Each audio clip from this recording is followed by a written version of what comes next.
Coming up on Sophisticated Mom. I have left friends and people behind before simply because they refuse to step out of pain. They refuse to step out of depression and hate and anger and strife and just wanting to just wallow and stay there for years and years and years and years on end. Ultimately, you will miss out on a blessing. Dedication, preservation, take a look inside your salvation. Do every good work, it takes patience, like a butterfly. What is up, guys? Sophie here, back with another video. If you're new to my channel, then don't forget to subscribe and hit the notification bell so you can stay updated on all of my videos. And also don't forget to check the description box because I always put a lot of stuff in there, such as my products, my podcast, and all that other wonderful good stuff. So don't forget to check down below. Now, what we're going to be talking about is how to transform your pain. I know that sounds like really depressing, right? Because it's like, I don't want to feel pain. But there is a purpose for pain. And the purpose for pain is that it is meant to be transformed, right? And so even in my song that I came up with, I'm gonna link it down below. That's something that I talked about. And even when I talked about in my Hearing from God video, and I will link that down below as well, that's something else that I talked about was that, you know, there is a certain way for me to hear from God. I always journal, I always like to write, and to me, turning, and even in my books that I have, even in my blogs that I write, that is a way to transform pain. Because a lot of the times the reason why I'm able to encourage people is because a lot of the times I have experienced the same exact pain. I have experienced the same exact situation. Sometimes I get comments that tell me I don't know what I'm talking about because I don't know what it's like. But that's the thing is though, I do. But if you decide to sit in that pain and not transform it, then that's all you are ever going to feel. You're going to feel pain. So I want to start off with a Bible verse, and this is one that I repeat fairly often, but I'm going to talk about it from a different perspective. And it is Romans 5:3-5. And not only this, but with joy, let us exult in our suffering and rejoice in our hardships, knowing that hardships, distress, pressure, trouble produces patience and endurance, proven character, spiritual maturity, and proven character, hope, confidence, assurance of eternal salvation. And I know that this sounds really like willy-nilly, but he's saying rejoice in our sufferings. And I have a separate video on how to glory in your sufferings, and I'll leave that down below as well. But basically, when you have suffering, when you have pain, you know, even as Christians, we're not promised a perfect life. Will God deliver us or show us a way? Sure. But even if you go into the book of Job, ultimately the devil came to God and was like, yo, if you allow me to tempt and to hurt Job, then he won't worship you or whatever, right? But ultimately God did allow it. And the reason why God allowed that to happen is because that is what strengthens Job's character. It is what strengthens Job's faith. It is what tested Job and to make him better. So we are not exempt from pain. I never as a Christian seem to think that, and I think that you as a Christian or a believer need to not think that, because if you start to get in that mentality, then you will start to believe that God is intentionally trying to punish you because he does not love you or he does not like you. I used to think that,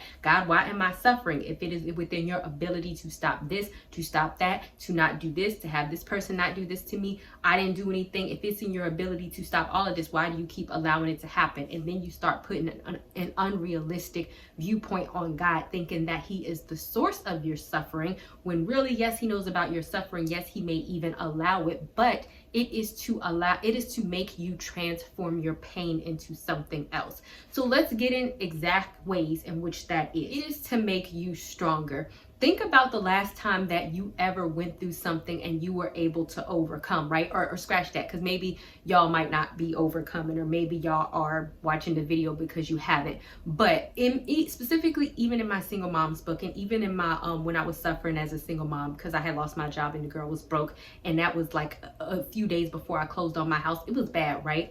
But what I learned in that situation is just not to fear, because I feared, I worried, I had anxiety, a whole bunch. But how I transformed that into something else was at that time I was starting my internship. I was speaking to a group of ladies. She taught me about blogging. She taught me about websites. And I started to, this was my old website, but that began the journey for me to transform my pain into something positive and to encourage other people.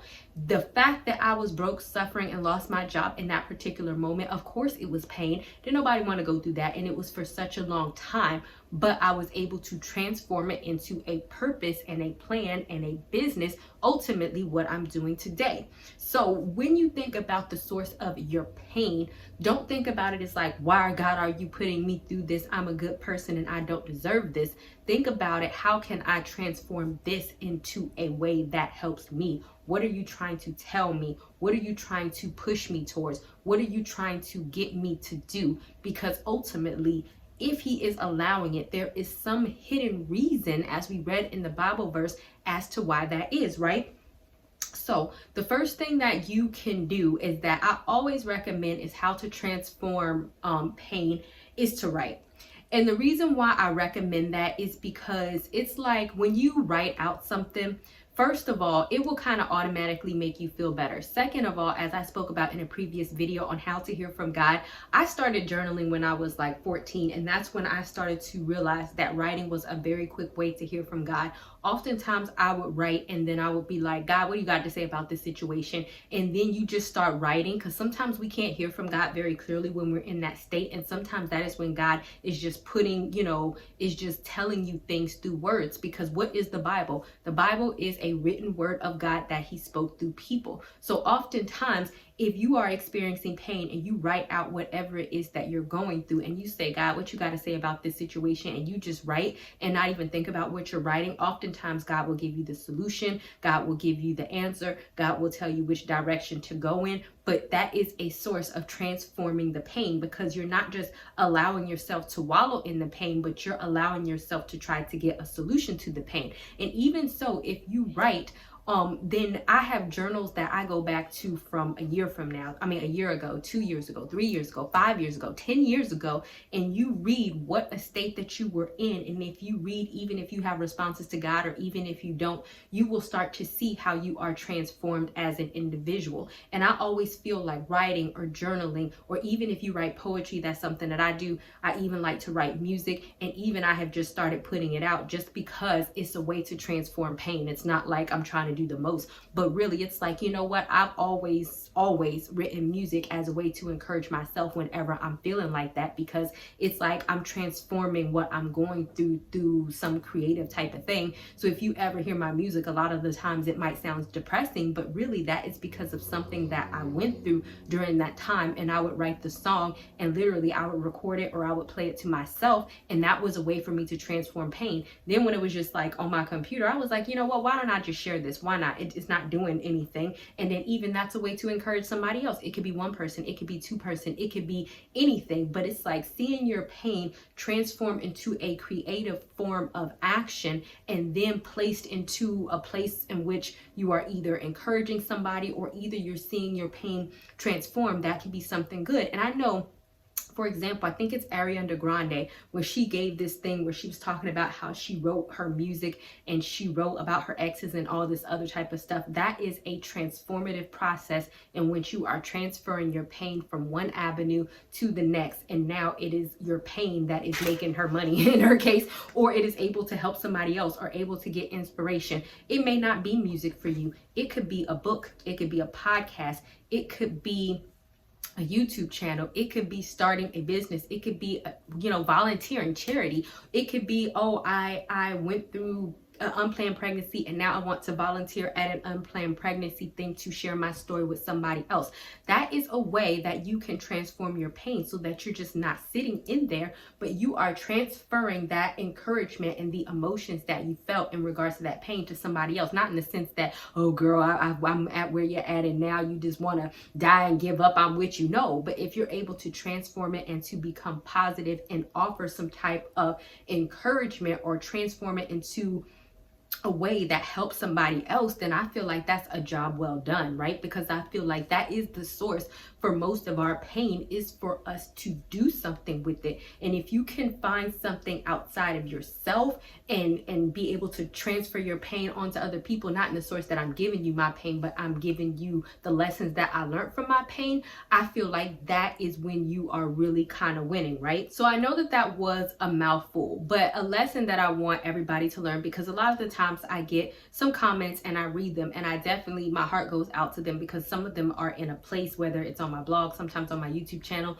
a lot of them are in a place where they are in pain. Some people just want to wallow in pain and self-pity, and a lot of the times when I come back and I comment back and I try to encourage somebody, some people be getting mad at me like, no, I want to wallow in my depression and my self-pity and all this other type of stuff. But the thing is, if you know my story, you know that I'm not exempt from that. And if I am telling you something, it's like I'm telling you to encourage you so that you can transform your pain. So even when I see, and this is not everybody, so even when I see the comments, it's like, and I'm trying to help you, where I'm coming from is a place to try to get somebody to come out of that place.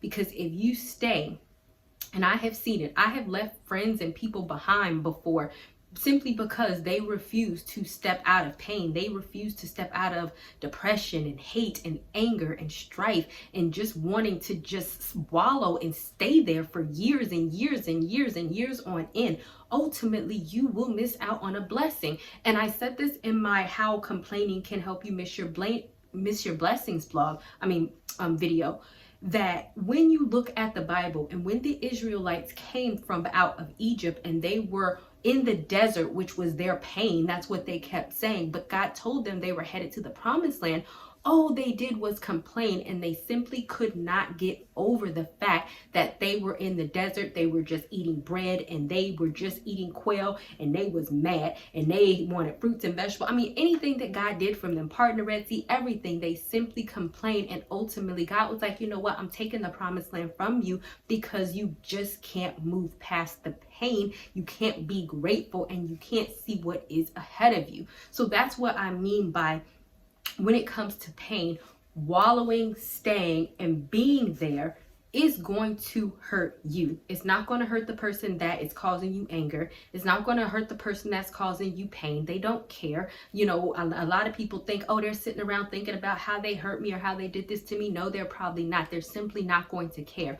I promise you. So many people, once I start doing better in life in general, so many people have came back that have done me wrong to try to be all up in my space. But I'm like, you know what? No, God has already shown me who you are, and therefore you cannot share in my inheritance, nor can you share in my blessings, period, point, dot, right?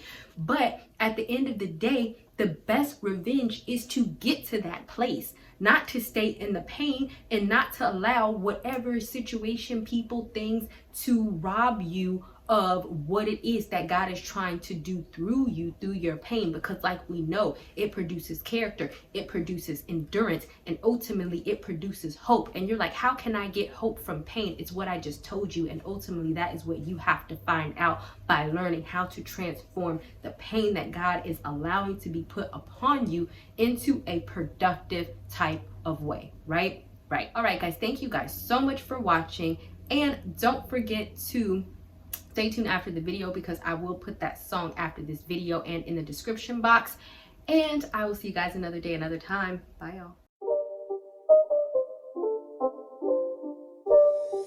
It's not a game, it's a rage thing. Pain feels like crying, dying rain. Looking for the sun to shine its rays.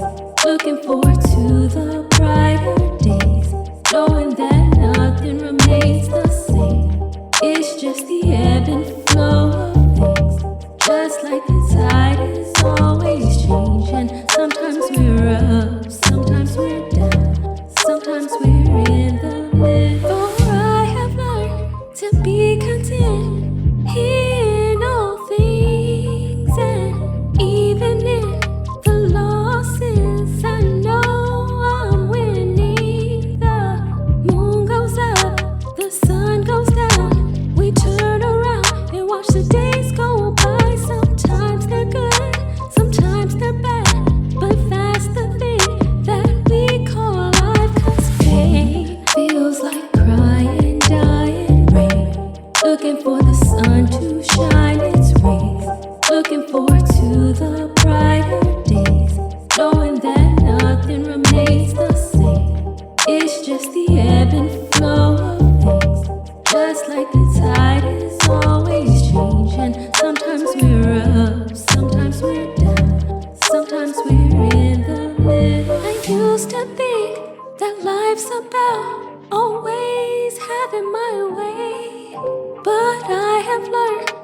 Not ready for the show to end? It doesn't have to. You can head over to my site where you can read hundreds of articles. And also you can feel free to shop my store where I have all of my products for sale. And last but not least, for even more video content, feel free to visit my YouTube channel where I talk about a wide array of content. Thank you guys so much for tuning in, and until next time, stay blessed.